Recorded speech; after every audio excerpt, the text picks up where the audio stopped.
Siria está aquí, a 8 horas de avión de España. Es la mitad grande y su población se concentra aquí. ¿Por qué? Porque toda esta zona es un enorme desierto, pero un desierto muy importante. Tiene 1/3 de las reservas de petróleo del mundo y también de gas natural. Según algunos, el nuevo petróleo. Para sacarlo de aquí y llevarlo a Europa, hay que rodear toda esta península y salir por el canal de Suez. Como te puedes imaginar, aquí te cobran. Pero hay otra manera más fácil, la línea recta. El que controle estas tuberías las puede abrir y cerrar, como un grifo. Si no pagas, no hay petróleo, ni gas. Esta región es increíble. La civilización en el planeta empieza en 3 sitios y este es uno de ellos. Mesopotamia, aquí. Sumer, que te sonará menos, pero es donde empieza todo, aquí también. ¿Recuerdas la Torre de Babel de la Biblia? La hicieron estos tíos. Egipto, aquí. Siempre ha sido un punto de contacto entre Oriente y Occidente, dando a Asia salida al Mediterráneo. Quizá por eso aquí nacen las principales religiones monoteístas, el judaísmo, el cristianismo y el islam. El islam es el último que llega y de hecho acoge a las 2 anteriores. Adán, Noé, Moisés, Jesucristo son considerados profetas islámicos. Bueno, al grano. Como la zona es brutal, todos han querido controlarla y siempre ha estado dentro de algún imperio. Los persas, los griegos, los romanos. El imperio romano termina partiéndose en 2 y finalmente solo sobrevive esto. Ahora es cuando la última religión monoteísta, el Islam, construye su propio imperio. ¿Te acuerdas de las cruzadas? Bueno, pues son los europeos cristianos intentando recuperar esta zona de la que estamos hablando. Los últimos en llegar son los turcos, que ojo, no vienen de Turquía, sino de muy lejos en Asia, junto con Gengis Khan. Lo conquistan todo y fundan el Imperio Otomano. El Imperio Otomano se queda ahí hasta la Primera Guerra Mundial. 600 años. Cuando acaba la Primera Guerra Mundial, aparecen pequeños países donde antes estaba el Imperio Otomano. Y por primera vez vemos a Siria en un mapa. Hasta ahora la habíamos dibujado para no perdernos. ¿Y quién se inventa estos países? Bueno, lo que te voy a contar es alto secreto. O lo era en 1916. Este súper secreto se llama Acuerdo de Sykes-Picot. Los franceses y los ingleses no podían derrotar solos al Imperio Otomano. Solo podían si les apoyaba la gente que vivía dentro. En su mayoría árabes. ¿Cómo se los ganaron? Pues les prometieron la Gran Arabia, un país solo para ellos. El único problema es que era un timo. Antes de seguir, recuerda una cosa. Los árabes son un pueblo, pero no una religión. O sea, un árabe puede ser musulmán, puede ser cristiano, y antes del Islam parece que hubo tribus árabes con tradiciones judías. Bueno, pues a los árabes no les dieron ese único país que les habían prometido. En su lugar, franceses y británicos crearon muchos países pequeños. Estos países, obviamente, no eran países de verdad, sino zonas bajo su control, con gobernantes puestos por ellos. Durante este tiempo hacen lo que quieren con la zona. Recuerda que hay petróleo. Siria, aunque no tiene grandes reservas, tiene fácil salida al mar. Y Francia, que es la que se ha quedado con Siria, se lo da a compañías extranjeras. Después de la Segunda Guerra Mundial, los europeos se van. En el caso de Siria, son echados a patadas. Pero antes de irse, crean otro estado, Israel. No es el momento de hablar de ello, pero es un estado muy polémico que sus vecinos no reconocen. La prueba es que nada más irse los británicos, todos estos estados lo atacan. La zona, a partir de ahora, va a ser una bomba de relojería. Y mientras, ¿qué pasa en Siria? Bueno, pues no es muy estable. Tiene golpes de estado constantes. En esa época, aparece en Siria una ideología que se hace con el control y se expande por el mundo árabe, el Ba'ath. Esta ideología mezcla el antiguo sueño de una sola nación árabe con ideas socialistas. Y algo muy importante, es laica, o sea que no es religiosa. Siria se llega a unir con Egipto, un país con el que no tiene frontera. Pero no es algo raro, muchos de estos países intentan hacerlo también. Como recordarás, a esta gente se le había prometido un solo país y las ganas las seguían teniendo. Pero la unión falla. En este tiempo, Egipto les convence para nacionalizar el petróleo. En Siria, Al-Assad, el padre del Assad de ahora, se convierte en jefe del estado Ba'ath.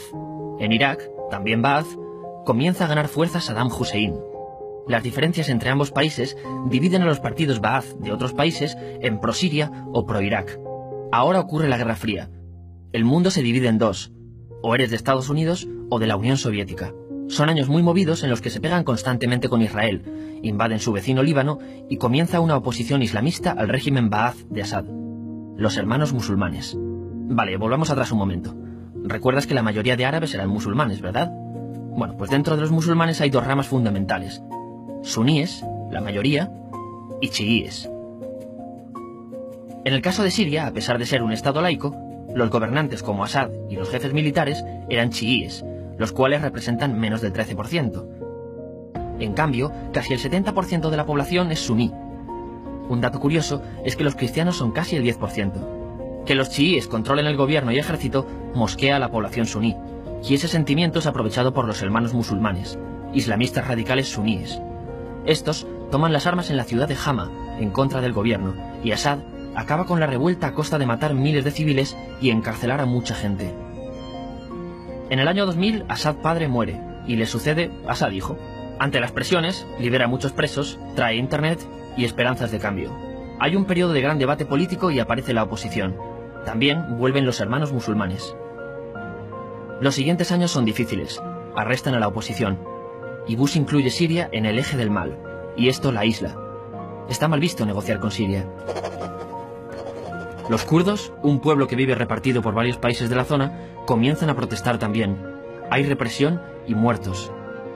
En 2011, te sonará esto, ocurre la Primavera Árabe. ¿Qué es esto? Bueno, es una protesta que se va propagando por todos los países árabes pidiendo más democracia. Como ves, el mundo árabe, a pesar de estar dividido en países, tiene tendencias generales. Cuando llega a Siria, Assad hijo termina usando el ejército y en los enfrentamientos mueren unas 1000 personas. Los enfrentamientos irán escalando hasta que se conviertan en guerra civil. No hay un momento exacto de inicio. Lo importante es que hoy en día hay numerosas facciones en juego. Vamos a verlas. Pero primero piensa en que todo está dividido entre chiíes, la minoría, y suníes, la mayoría. Chiíes, y además laicos, o sea, no religiosos, son el gobierno de Al-Assad. Controla todo esto, que si recuerdas son básicamente las zonas chiíes del país, y está enfrentado al resto. También mayoritariamente laico, pero suní, es el Ejército Libre de Siria, o FSA en inglés, junto con el Frente Islámico, que es religioso, y otros 70 y pico grupos más, forma una coalición que la prensa llama simplemente la oposición.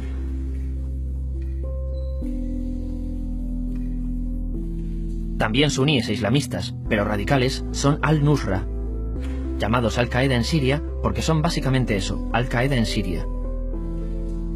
Otros islamistas radicales son el ISIS o Estado Islámico. Salen de Al-Qaeda en Irak, controlan la mayor parte de Siria e Irak y se han hecho famosos por sus atrocidades. Su objetivo teórico impacta a muchos. Es un Estado Islámico a lo largo de Asia, África y Levante.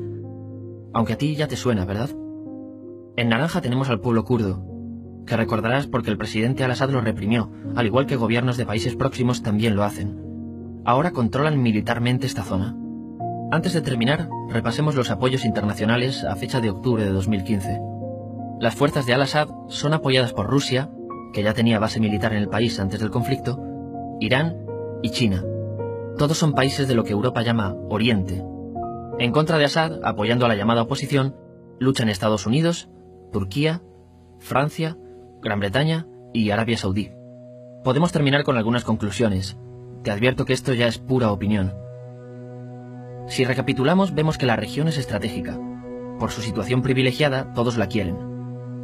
Siria siempre ha estado bajo el paraguas de grandes imperios. Piensa que hace 100 años la actual Francia era Francia. Gran Bretaña era Gran Bretaña. Pero es que hace 200 también, y hace 300 también, y hace 400 también. En cambio, Siria solo es Siria desde hace menos de 100 años, y solo se gobierna a sí misma desde hace poco más de 50. Además, jamás decidieron sus fronteras, se las impusieron. Europa dividió Oriente Medio a su antojo para controlarlo, diseñando países sin tener en cuenta su población. Muchos historiadores dicen que todo pueblo tiene la necesidad de manejar su propio destino, pero estos ingredientes que hemos visto juegan en contra de proyectos como la Siria Ba'ath, que encima usa la represión para mantenerse. En última instancia, lo que producen es una guerra civil. En este contexto no es extraño que aparezcan actores que se alimenten de la desesperación, el sentimiento suní de opresión y la visión de Occidente como invasor. ISIS usa la identidad árabe y la mitología de antiguos imperios. Cuando quieras entender el presente, pregúntate, ¿y el pasado?